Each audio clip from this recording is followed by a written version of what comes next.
Okay, good day class. So dito na tayo sa constant volume process. Ang constant volume process ay parehas din sa yung, remember the thermodynamics 1, which is volume 1 is equal to volume 2. And then the work non-flow is 0 dahil nga constant volume siya. So now, yung heat transfer is formula Q is equal to delta U plus work non-flow. Since wala namang work non-flow, so ngayon mangyari Q now is equal to U2 less U1. Then the formula for U2 is UF2 plus X UFG2. Pwede rin siya ganito class. H2 minus P2V2 minus H1 less P1 V1. So ganito lang to. So ito yung problem natin.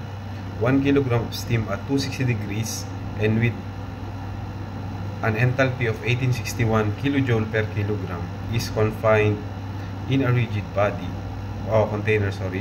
Heat is applied until the steam becomes saturated. Determine the heat transfer, the change of enthalpy, the change of entropy, and then the final temperature. So ito daw class, unang-una meron daw initial na enthalpy yung ating steam sa rigid container. Kapag sinabing rigid container, hindi siya nasisira, hindi siya nag-expand, so fixed volume siya. And then nung after heat applied daw is yung steam ay naging saturated. So ibig sabihin, pag titingnan natin dito yung ating diagram, PV diagram, andito siya. Ito kasi nasa wet region siya kasi nga yung 1861 is lower than the saturated temperature of 260 degrees. And then sabi niya rito, until become saturated. So tingnan niyo yung drawing dito, nasa saturation line na siya.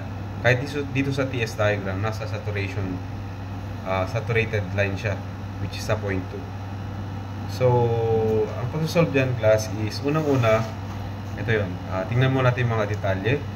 At point 1 is equal to 260 degrees, since V1 is equal to V2 dahil constant volume process nga tayo. So ngayon, titingnan natin ngayon yung saturated enthalpy ng 260.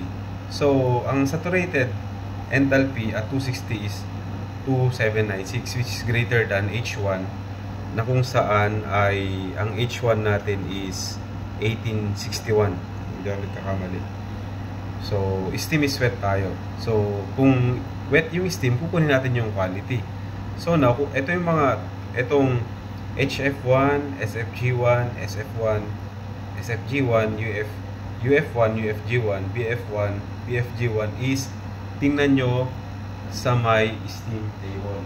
Sa may, dito class, sa may 260, ito, makikita nyo lahat yan, 260, makikita nyo itong mga to. So now, since given naman yung ating enthalpy na ngayon, using your formula natin, H1 is equal to HF1 plus X1 times the HFG1. So, which is, makukuha natin yung quality X. So, by direct substitution class, given naman yung H1, nakuha na natin yung HF1, meron rin tayong HFG1, which is 1662.5, and then yung ating problem is yung quality X. So now, i-calculate natin class. Ang makukuha nating quality is 0.43707 or 43.707% class. So since nakuha natin yung H1 class, makukuha na natin yung mga S1, U1, H1 by using this quality, yung involve yung quality class.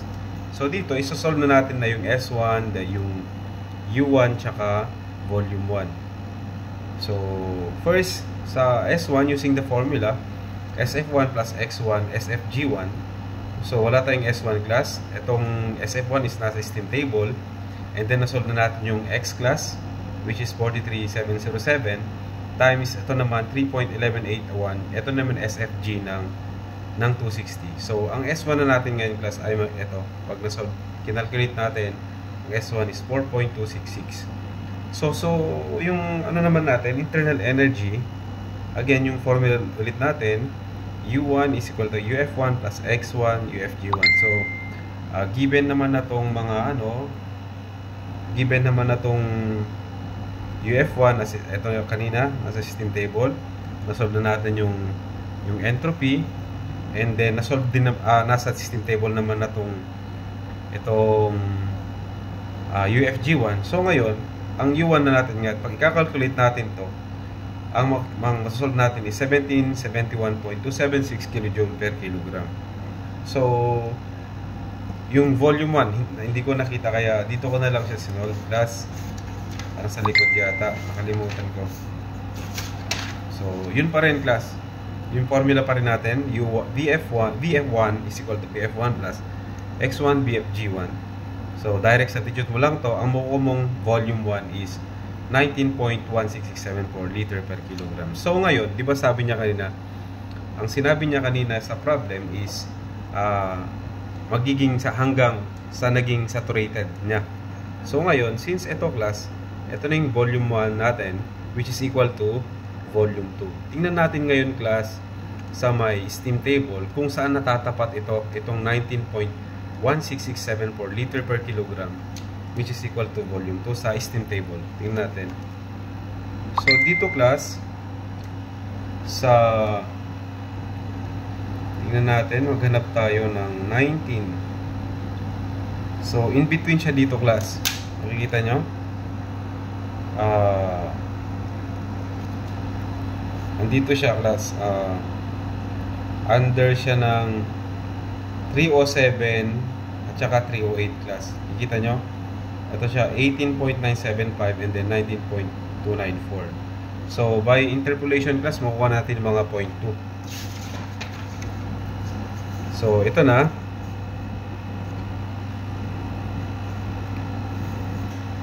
Yan. So, B2 is, since B1 is equal to V2, class. So, ngayon, using this, meron na tayong nakita sa libro, which is sa steam table. In between siya ng class, 19.294 at saka 18.975. At saka in between din siya ng temperature na 307 at 308. In between din siya ng entropy na 5.6479 at saka 5.6397. Sa internal energy naman is in between siya ng 2551.8 at saka 2550.1. In between naman siya ng enthalpy ng 2734.3 at saka 2732.0. So, yung formula natin dati. So, ganito na siya, class. Ito na yung ginagamit nating formula. So, dito, masasolve na natin, class. Kasi nga, kapag sinulve natin using yung ating formula ng interpolation, ito, 19.294 less, ito yung constant volume natin over yung B2 natin na constant volume minus yung nasa band ng steam table. And then, same yung gagawin niyo sa temperature 2, S2, U2, tsaka H2. So, now, first, ang unang sinulve ko is T2. So, ito na, since tinatanong niya kanina sa problem is yung final temperature. So, ito na yung final temperature, class, 307.399. So, same din yung gagawin natin sa S2. Ito ngayon, itong volume part na to, and then, sa may S2 din, itong makukuha nyo, 2551.1215. Same din yung H2, class, at dito.